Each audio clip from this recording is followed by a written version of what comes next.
ಸ್ಥಳೀಯರ ಸಹಕಾರದಿಂದ ಗುಣಮಟ್ಟದ ಕಾಮಗಾರಿ ನಿರ್ವಹಿಸಿ ಶಾಸಕ ಹಂಪನಗೌಡ ಬಾದರ್ಲಿ.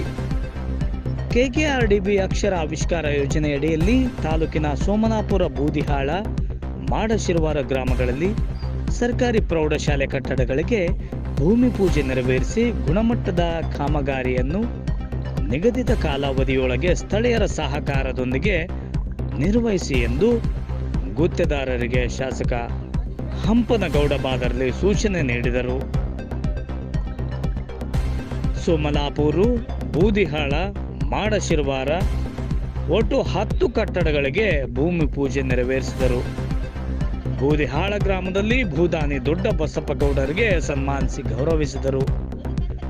ಭೂಮಿ ಪೂಜೆಯಲ್ಲಿ ಕಪಿಲ ಸಿದ್ದರಾಮೇಶ ಮಹಾಸ್ವಾಮಿಗಳು, ಕಾಂಗ್ರೆಸ್ ಮುಖಂಡರಾದ ರಾಜುಗೌಡ ಬಾದರ್ಲಿ, ಅಶೋಕ್ ಮಲೂಟಿ, ಎಸ್ಟಿಎಂಸಿ ಅಧ್ಯಕ್ಷ ವೀರೇಶಗೌಡ, ಗ್ರಾಮ ಪಂಚಾಯಿತಿ ಅಧ್ಯಕ್ಷ ಯಂಕೂಬ ನಾಯಕ್, ಹನುಮಂತಪ್ಪ ಬೂದಿಹಾಳ್, ವಕೀಲರು, ವಿರುಪಣ್ಣ ಚಲುವಾದಿ ಸೇರಿದಂತೆ ಅನೇಕರು ಉಪಸ್ಥಿತರಿದ್ದರು.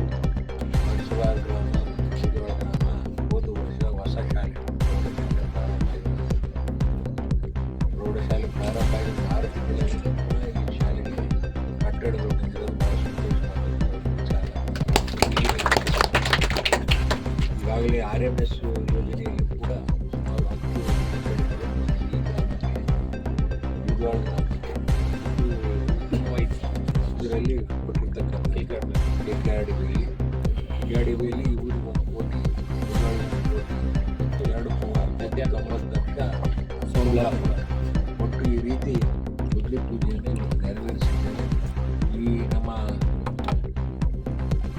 ಹೋದ ವರ್ಷ ಮತ್ತು ಈ ವರ್ಷ ವಿಶೇಷವಾಗಿ ದಶಮಾನೋತ್ಸವದ ಕೆಕೆಆರ್ಡಿಬಿ ಕಾರ್ಯಕ್ರಮ ನಿಮಿತ್ತ 2 ಪ್ರಮುಖ ಯೋಜನೆ, ಒಂದು ಶಿಕ್ಷಣ ಇಲಾಖೆ, 2ನೇದು ಆರೋಗ್ಯ ಇಲಾಖೆ ಮತ್ತು ಅಂಗನವಾಡಿ ಕಟ್ಟಡಗಳು ಈ ರೀತಿ ನಿರ್ಧಾರ ಮಾಡಿ ಕೆಕೆಆರ್ಡಿಬಿಯಲ್ಲಿ ಮಂಜೂರಿ ಆಯ್ತು ನೆರವೇರಿಸಿದ್ದೇವೆ.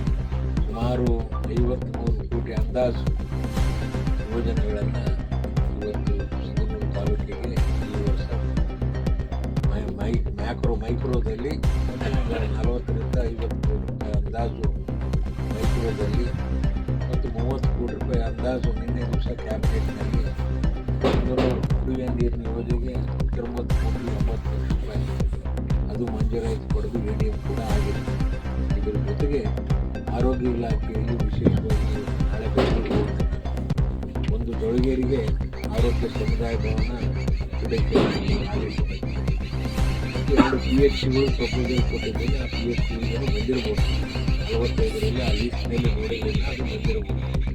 ಇಷ್ಟು ಈ ವರ್ಷದ ಯೋಜನೆಗಳು ಮತ್ತು ಮ್ಯಾಕ್ರೋದು ಪೂರ್ಣ ವಾರ್ಡ್ ವೈಸ್, ಅದರ ಜೊತೆಗೆ ಒಂದು ವಿಶೇಷವಾಗಿ ಈ IAS, IPS, KS ಅವರೆಲ್ಲ ವಿದ್ಯಾರ್ಥಿಗಳಿಗೆ ಓದೋದ್ರ ಸಲುವಾಗಿ ಒಂದು ಕಟ್ಟಡ ಮತ್ತು ಡಿಜಿಟಲ್ ಲೈಬ್ರರಿ, ಅದಕ್ಕೆ ಬೇಕಾಗಿರತಕ್ಕಂಥ ಮೂಲಭೂತ ಸೌಕರ್ಯಗಳನ್ನು ಕೊಟ್ಟು 1 ಕೋಟಿ ರೂಪಾಯಿ ಅಂದಾಜು ಅದಕ್ಕೆ ಕೂಡ ಮಂಜೂರಿ ಆಯಿತು ಅಂತ ಕರಿತೀವಿ.